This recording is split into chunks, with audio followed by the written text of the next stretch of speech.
Good afternoon, everyone. Today we are going to do the second poem of your book Beehive, and the poem is Wind. It is written by Subramanya Bharati. If we talk about the poet of this poem, his full name was Chinnaswamy Subramanya Bharati, and he was popularly known as Mahakavi Bharati. He was born in 1882 and was a Tamil writer, poet, journalist, and Indian independence activist. He was a pioneer of modern Tamil poetry and is considered one of the greatest Tamil literary figures of all time. Now, if we talk about the central idea of the poem Wind, this poem is based on the main idea that nobody cares for the weak and even gods are on the sides of those who are strong. यानी कि जो week लोग होते हैं, जो इंसान कमज़ोर है, उसकी तरफ कोई ध्यान नहीं देता। यहाँ तक कि जो भगवान है वो भी उन्हीं लोगों का साथ देता है जो कि स्ट्रांग होते हैं। तो किसी से भीख मांगना, हेल्प मांगना, पैसे मांगना, ये बहुत बड़ी मूर्खता होती है। और जो जितना ज़्यादा वीक होता है उसे उतना ही ज़्यादा दबाया जाता है, उसे उतना ही ज़्यादा सफ़र करना पड़ता है। तो यहाँ पर इस पोएम के अंदर जो पोएट है उसने एक एग्जाम्पल लिया है फायर का। जैसे अगर हम आग जलाते हैं, अगर आग हल्की जला रखी हो, धीमी जला रखी हो, तो जो हवा होती है वो उसे बुझा देती है।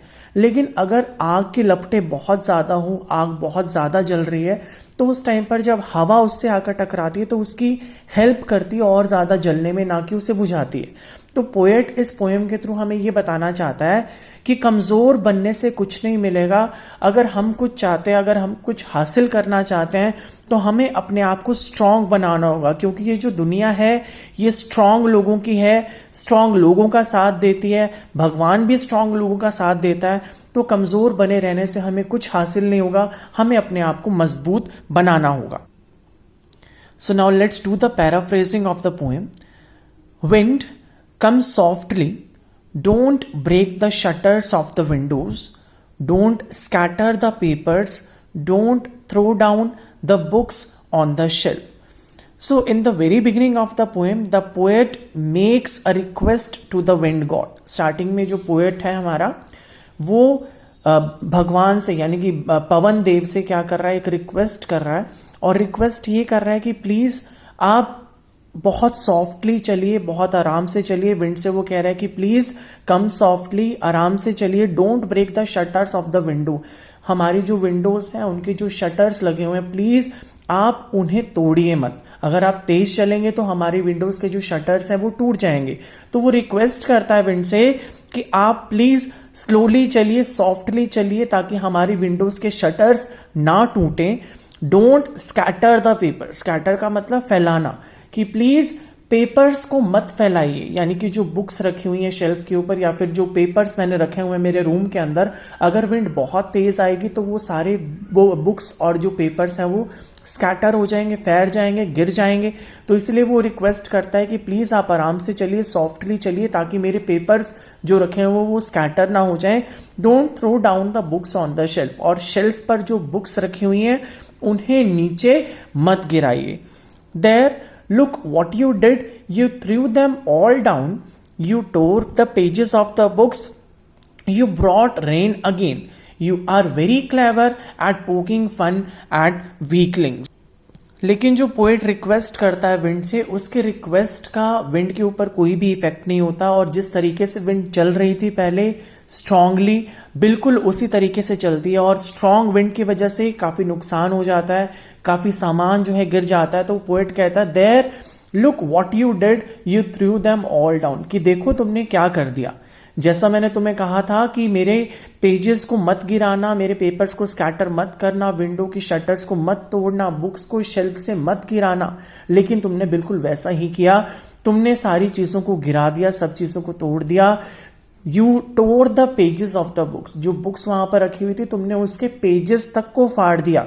यानी कि तुम इतनी तेज आई कि तुमने सारी बुक्स के जो पेजेस थे उनको फाड़ दिया है। You brought rain again. और तुम अपने साथ किसे ले आई? तुम अपने साथ रेन को लेकर आए। You are very clever at poking fun at weaklings, तुम बहुत चालाक हो। वो विंड से कहता है कि तुम बहुत चालाक हो, तुम्हें भी कमजोर चीजों का या कमजोर लोगों का या कमजोर एनिमल्स का मजाक उड़ाने में मजा आता है। यहां पर वीकलिंग्स का मतलब होता है वीक पीपल और वीक एनिमल्स। तो वो कहता है कि तुम्हें भी कमजोर लोगों का, कमजोर एनिमल्स का, कमजोर चीजों का मजाक उड़ाने में बहुत मजा आता है। Frail crumbling houses, crumbling doors, crumbling rafters, crumbling wood, crumbling bodies, crumbling lives, crumbling hearts. The god wind winnows and crushes them all. तो यहां पर वो कुछ चीजों का नाम लेता है। फ्रेल का मतलब होता है इजीली डैमेज्ड, जिसको इजीली डैमेज किया जा सके। क्रम्बलिंग का मतलब होता है फॉलिंग इनटू फ्रेगमेंट्स, यानी कि टुकड़ों में बिखर जाना। तो वो कहता है कि हर कमजोर चीज के बारे में बात कर रहा है कि यानी कि ऐसे घर जो कि अच्छी कंडीशन में नहीं है, यानी कि जो काफी कमजोर पड़ चुके हैं, जिनकी दीवारें बहुत कमजोर हो चुकी हैं। क्रम्बलिंग डोर्स, ऐसे दरवाजे जो कि बहुत कमजोर हैं और टूटने की कागार पर पहुंच चुके हैं, किसी भी टाइम वो टूट सकते हैं तेज हवा की वजह से। क्रम्बलिंग राफ्टर्स, राफ्टर्स का मतलब होता है जो छत पर हम कड़ियां लगाते हैं। देखिए छत जो बनती है वो हम या तो लेंटर लगाते हैं छत में या फिर हम उसको कड़ियां लगाते हैं। तो कड़ियां जो होती हैं उनको राफ्टर्स कहा जाता है। तो जो कमजोर पड़ गई कड़ियां हैं, यानी कि जो टूटने वाली हैं कड़ियां, उनके बारे में यहाँ पर बात की जा रही है। क्रम्बलिंग वुड, वो लकड़ी जो कि कमजोर पड़ चुकी है। Crumbling bodies, crumbling lives, crumbling hearts, तो वो हर चीज जो कि कमजोर पड़ चुकी है और टूटती जा रही है। कमजोर जो लाइव्स हैं, जीवन जो कमजोर है, टूटते शरीर जो है, कमजोर शरीर जो पड़ चुके हैं, कमजोर दिल जो है। तो वो कहता है the wind god winnows and crushes them all. Winnows का मीनिंग होता है बीट, हराना किसी को। तो ये जो भगवान है विंड, जो भगवान पवन देव जो है, वो सब चीजों को क्या करते हैं, दबाते हैं और सबको कुचल देते हैं, यानी कि जितनी भी कमजोर चीजें होती हैं उन सबको तहस नहस करके रख देते हैं। He won't do what you tell him, so come let's build strong homes, let's joint the doors firmly, practice to firm the body, make the heart steadfast. तो वो कहते हैं कि जैसा तुम चाहोगे वो वैसा नहीं करेंगे, यानी कि अगर तुम पवन देव से रिक्वेस्ट करोगे कि वो तुम्हारे साथ ऐसा कुछ ना करे, वो तुम्हारी कोई चीज को नुकसान ना पहुंचाए, तो ऐसा नहीं है। वो तो नुकसान पहुंचाएंगे ही पहुंचाएंगे, उन्हें कहने से कोई फायदा नहीं है। हमें ही कुछ ना कुछ करना होगा। और हम क्या कर सकते हैं, चलो हम अपने घरों को मजबूत बनाते हैं। हमारे घर क्यों टूटते हैं तूफान आने से, क्योंकि वो कमजोर होते हैं। तो हम अपने घरों को ही मजबूत बनाते हैं। अगर हमारे घर मजबूत होंगे तो तेज हवा भी आएगी, हमारे घरों को कोई नुकसान नहीं पहुंचेगा। Let's joint the doors firmly, जो दरवाजे हम अपने घरों में लगा रहे हैं उनको मजबूती के साथ हम जॉइंट कर देते हैं, वहां पर लगा देते हैं। Practice to firm the body, अपने शरीर को हम मजबूत बनाते हैं।